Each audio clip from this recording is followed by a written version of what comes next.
নমস্কার বন্ধুরা, আমি সঞ্চিতাস এসেন্স রেসিপিস ইউটিউব চ্যানেলে আপনাকে স্বাগত।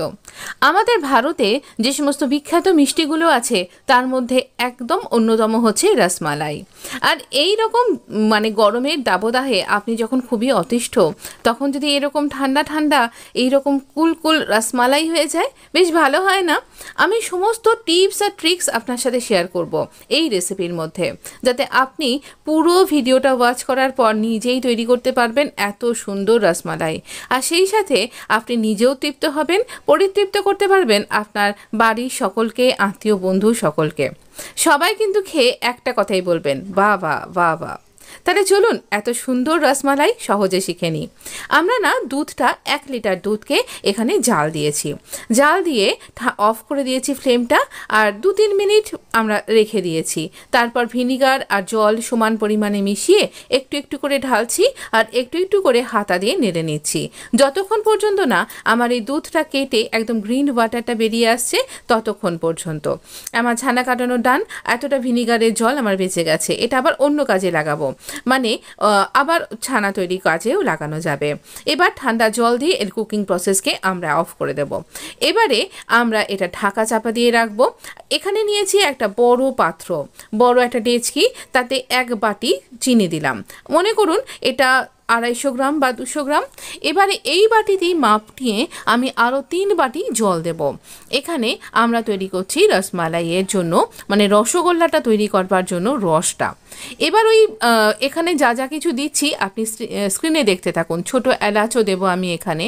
এবারে ওই ছানাটা ঠান্ডা হয়ে গেলে মলমলের কাপড়ে ভালো করে ছেঁকে ভালো করে ওই জলটাকে স্ট্রেন করে দিয়েছি, আর তারপর আবারও খাবার জল দিয়ে ভালো করে ধুয়ে ভিনিগারের টক ভাবটা কাটিয়ে নিয়েছি, নিয়ে জল ঝরিয়ে নিয়েছি। জল ঝরাতে গিয়ে আমার এটা মুশকিল হয়েছে, ছানাটা একটু বেশি ড্রাই হয়ে গেছে। একটুও জল থাকবে না রসমালাইয়ে, এই ছানাটায় কিন্তু একদমই ভেজা ভাবটাও থাকবে না এমনটাও নয়। তাই জন্য জাল দিয়ে ঠান্ডা করে রাখা দুধ দিয়ে দিলাম 1 চামচ মতন। আমি এখানে 1 চামচ না, ঠিক 2 চামচ মতন এখানে দুধ দিয়েছিলাম। দিয়ে একটা সুন্দর স্ট্রেকচার নেব। দেখুন এরকমভাবে চটকাতে চটকাতে দেখতে পাবেন ছানার মধ্যে যে স্কাডল ব্যাপারটা রয়েছে সেটা মিলিয়ে যাবে, একদম মাখনের মতন মসৃণ হয়ে যাবে। ততক্ষণ পর্যন্ত আমরা এটাকে চটকে নেব। এইভাবে হাতের তালু দিয়ে ঠেসে ঠেসে দেবার পর এরকম কয়েকটা পোর্শনে আমরা ভাগ করছি। এইরকম পোর্শনে ভাগ করার পরেও হাতের তালুর মধ্যে এই পোর্শনটাকে রেখে আমরা খুব ভালো করে প্রেস করে করে এখানে বলটা তৈরি করব। এখানে ঠিক রসগোল্লার মতন বল কিন্তু তৈরি করছি না, আমরা এখানে তৈরি করছি একটু চ্যাপ্টা চ্যাপ্টা রসগোল্লার মতন বল। এইভাবে আমরা এখানে রসগোল্লার মতন চ্যাপ্টা চ্যাপ্টা রসগোল্লা তৈরি করে নিলাম। এখানে এই রকমভাবে তৈরি করে নিচ্ছি, আর একটুও যেন ক্র্যাক না থাকে সেভাবে তৈরি করতে হবে। যদি ক্র্যাক থাকে তাহলে কিন্তু রসগোল্লাগুলো পুরো রসের মধ্যে ফেটে গিয়ে সন্দেশের হালুয়া তৈরি হয়ে যাবে। তো সেটা খাদ্যবস্তু তো হবে, কিন্তু রসমালাইয়ের মতন রসগোল্লা তো হবে না। তাই জন্য আমরা একদম ক্র্যাক থাকবে না সেই পর্যন্ত এইভাবে 2 হাতের তালু দিয়ে ভালো করে ঠেসে ঠেসে এটাকে কিন্তু আমরা মেখে নেব। এইভাবে মেখে নিচ্ছি, দেখুন একটুও কিন্তু ক্র্যাক নেই। এইভাবে প্রত্যেকটা রসগোল্লাকে আমরা চ্যাপ্টা চ্যাপ্টা করে করে নিয়েছি। রসটা আমার ইতিমধ্যে ফুটতে শুরু করে দিয়েছে। এই ফুটন্ত রসে আমরা এটাকে চাপা দেব। দ্বিতীয় নম্বর টিপস, এখানে কিন্তু অবশ্যই বড় এরকম ডেচকি বা কড়াই নিন, যার মধ্যে রসগোল্লাগুলো নিজেদেরকে বিস্তৃত করতে পারবে, ফুলে জায়গা নিতে পারবে, অনেকখানি ভেতরেও জায়গা থাকবে। অর্ধেক রস আর অর্ধেক জল হবার পরেও কিন্তু অনেকটা জায়গা রয়েছে ওপরের দিকে, যাতে এইটা টকবক করে ফুটে ওপরের দিকে বাষ্প বার করতে পারে। এই ব্যাপারটা কিন্তু দরকার। আমরা হাই ফ্লেমে 10 মিনিট এইভাবে ফোটানোর পর আস্তে আস্তে এটাকে খুব সাবধানে, খুব নরম এগুলো, আস্তে করে এটাকে টার্ন করে দেব অন্য সাইডটা, যাতে ভালো করে হয়। এইভাবে আমরা মিডিয়াম ফ্লেমে আরও 10 মিনিট রান্না করব। চলুন আমরা আরও 10 মিনিট রান্না করে নিই। আরও 10 মিনিট রান্না করছি যখন, তখন আমরা এই যে মালাইটা, রসমালাইয়ের যে মালাই সেটা তৈরি করছি। কড়াইতে দিয়ে দিলাম একটু জল, যাতে আমার দুধটা না লেগে যায়। এখানে আমি 500 মিলিলিটার দুধকে আগে থেকে ঠান্ডা করে রেখে দিয়েছিলাম জাল দিয়ে, সেই দুধটা আমি এখানে ঢেলে দিলাম। দেবার পর এটাকে হাই ফ্লেমে আমরা কুক করব। দিয়ে দিচ্ছি চিনি। রসমালাইয়ের মিষ্টিটা কিন্তু খুব কিটকিটে মিষ্টি হয় না, তাই এখানে আমি 7 থেকে 8 চামচ এইরকম চিনি দিয়েছি আন্দাজে। আর এখানেও কিন্তু আমরা দিয়ে দেব ছোট এলাচ আর স্যাফরন। এখানে স্যাফরনের কয়েকটা ধাগা দিচ্ছি। আমি কোনো ফুড কালার ব্যবহার করিনি, স্যাফরনের যে ন্যাচারাল কালার সেটাই এখানে এসছে। আর ছোট এলাচের বা গ্রিন কার্ডামমের যে ন্যাচারাল যে একটা ফ্লেভার সেটাই এখানে এসছে।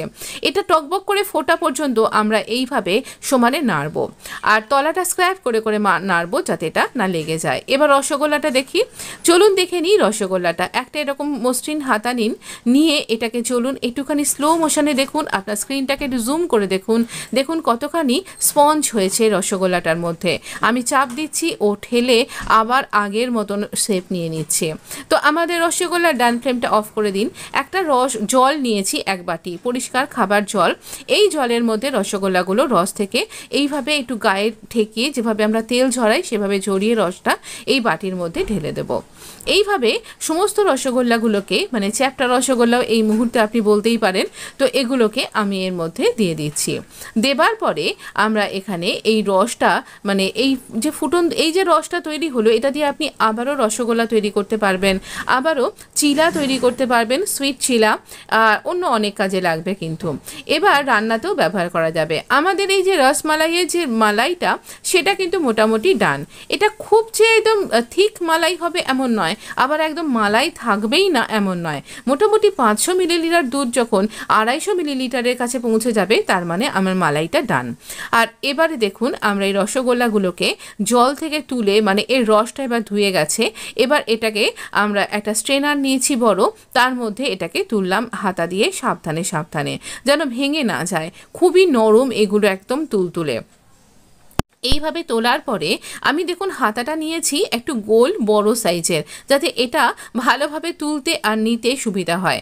এবার এই হাতার উল্টো দিকের গোল পোর্শনটা দিয়ে এটাকে চাপ দিচ্ছে, দিয়ে স্কুইজ করে নিচ্ছি। এটা খুব গরম তো, তাই হাত দিয়ে স্কুইজ করা যাচ্ছে না, আর আমার কাছে সময়টাও খুব কম ছিল। তো এইভাবে স্কুইজ করে নিয়ে আমরা এবারে এই রসগোল্লাগুলোকে এই রসমালাইয়ের মধ্যে ড্রপ করে দেব।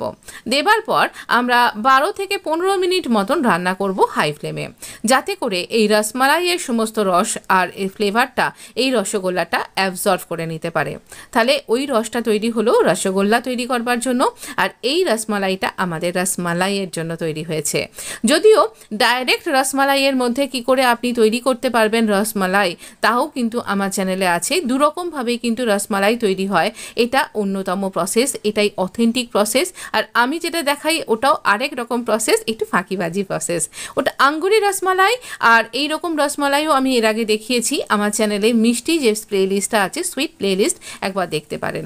এবারে আমরা এটাকে ঠান্ডা করব রুম টেম্পারেচারে আসার পর। এটাকে নর্মাল ফ্রিজের মধ্যে রাখবো, কখনই ডিপ ফ্রিজে রাখবেন না, যেখানে বরফ হয় সেখানে রাখবেন না, রসমালাইয়ের আইসক্রিম হয়ে যাবে তাহলে। এবার আমরা এটাকে ঠান্ডা ঠান্ডা পরিবেশন করব। তো এখানে 5 থেকে 6 ঘন্টা রেখে দিন, একদম সুন্দর প্রপার ঠান্ডা হবে। আর এর মধ্যে প্রপার রস আসবার জন্য একে 5 থেকে 6 ঘন্টা রেস্ট দিতেই হবে। তো দেবার পর এইভাবে পরিবেশন করুন। আমি এখানে স্টিলের পাত্রে এরকম ট্রের মধ্যে পরিবেশন করেছি। প্রথমে একটু পেস্তা কুচি আর একটুখানি গোলাপ ফুলের পাপড়ি আর পেস্তারি গুঁড়ো এইভাবে দিয়ে একটা থালায় পরিবেশন করেছি। কেমন লাগছে একটু বললেন না কিন্তু, আমাকে কমেন্ট বক্সে প্লিজ লিখে জানাবেন। নিশ্চয়ই আপনার ভালো লেগেছে। এত সুন্দর রেসিপি আমি বাড়িতে তৈরি করেছি। এরপর আর মনে হয় না, আপনি যদি রেসিপিটা ট্রাই করেন এরকম মাটির ভাঁড়েও পরিবেশন করতে কিন্তু ভীষণ ভালো লাগে। আপনার বাড়ির লোক তো ভীষণ ভালোবাসবেন এইভাবে যদি আপনি পরিবেশন করেন। এখন প্রায় লোকাল সব দোকানেই এরকম পাওয়া যায়, সব জায়গাতেই এই সমস্ত মাটির ভাঁড়গুলো। তো পরিবেশনের জন্য একদম ঠিকঠাক পারফেক্ট একেবারে বলতে পারেন। এখানেও পেস্তা কুচি দিয়ে দিলাম আর একটু গোলাপ ফুলের পাপড়ি দিয়ে দিচ্ছি, যেটা এডিবল, আমার গাছেই তৈরি হয়। আর এইভাবে, আর আমি অর্গানিক শাড়ি ব্যবহার করি, এইভাবে এর উপর দিয়ে পরিবেশন করে দিচ্ছি। যদি ভিডিও ভালো লেগে থাকে তাহলে লাইক শেয়ার সাবস্ক্রাইব করে পাশে থাকতে ভুলবেন না। ভালো থাকবেন, সুস্থ